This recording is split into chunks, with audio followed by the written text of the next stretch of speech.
ரஜினிகாந்தை நடுங்க வைத்த அந்த ஒரு வில்லன், திரையுலகையே உலுக்கிய பாட்ஷா படப்பிடிப்பு ரகசியம். வணக்கம் நேயர்களே. தமிழ் திரையுலகில் சூப்பர் ஸ்டார் ரஜினிகாந்த் அவர்களின் சினிமா பயணத்தில் மைல்கல்லாக அமைந்த திரைப்படம் பாட்ஷா. நான் ஒரு தடவை சொன்னா 100 தடவை சொன்ன மாதிரி என்ற வசனத்தை கேட்டாலே இன்றும் ரசிகர்களின் நரம்புகள் புடைக்கும். திரையில் எப்பேற்பட்ட வில்லன்களையும் தன் ஒற்றை பார்வையால் மிரள வைக்கும் ரஜினிகாந்த் பாட்ஷா படப்பிடிப்பு தளத்தில் ஒரு குறிப்பிட்ட வில்லன் நடிகரின் அசுரத்தமான நடிப்பை பார்த்து நிஜமாகவே ஒரு நிமிடம் நடுங்கி போனார் என்றால் உங்களால் நம்ப முடிகிறதா? ஆம், அதுதான் உண்மை. இயக்குனர் சுரேஷ் கிருஷ்ணா இயக்கத்தில் திரைக்கு பின்னால் நடந்த இதுவரை பலரும் அறியாத அந்த அதிரடி ரகசியத்தை பற்றி தான் நாம் இன்று மிக விரிவாக பார்க்க போகிறோம். அது 1994ஆம் ஆண்டின் காலகட்டம். பாட்ஷா திரைப்படத்தின் படப்பிடிப்பு சென்னையில் விறுவிறுப்பாக நடந்து கொண்டிருந்த நேரம். படத்தில் ரஜினிக்கு இணையாக, இன்னும் சொல்ல போனால் ரஜினியை மிரட்டும் அளவுக்கு ஒரு பவர்ஃபுல்லான வில்லன் கதாபாத்திரம் தேவைப்பட்டது.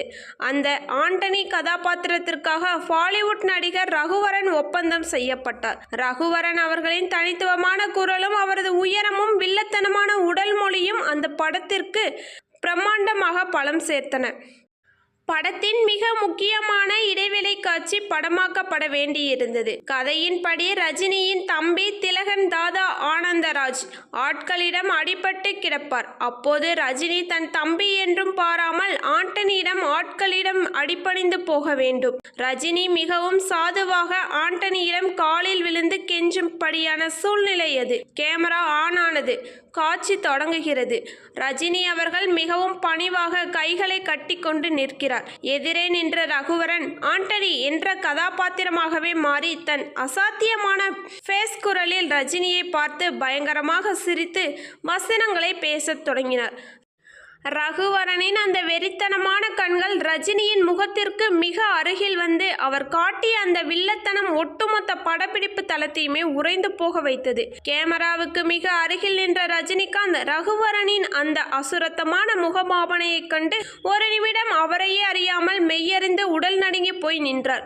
ரகுவரன் பேசி முடித்ததும் ரஜினி தன் வசனத்தை பேச வேண்டும். ஆனால் ரகுவரனின் நடிப்பில் மிரண்டு போன சூப்பர் ஸ்டார் தன் வசனத்தை மறந்து அப்படியே சில நொடிகள் ஸ்தம்பித்து நின்றார். இயக்குனர் சுரேஷ் கிருஷ்ணா உடனடியாக கட் என்று சொன்னார்.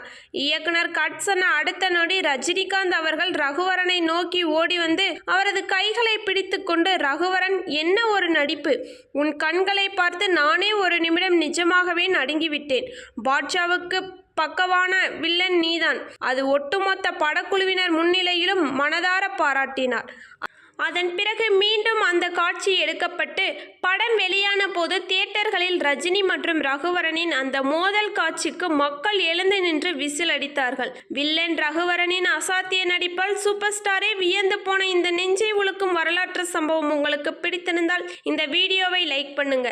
மேலும் பல சுவாரஸ்யமான தமிழ் சினிமா வரலாற்று ரகசியங்களை உடனுக்குடன் தெரிந்து கொள்ள நமது சேனலை மறக்காமல் சப்ஸ்கிரைப் பண்ணுங்க. நன்றி.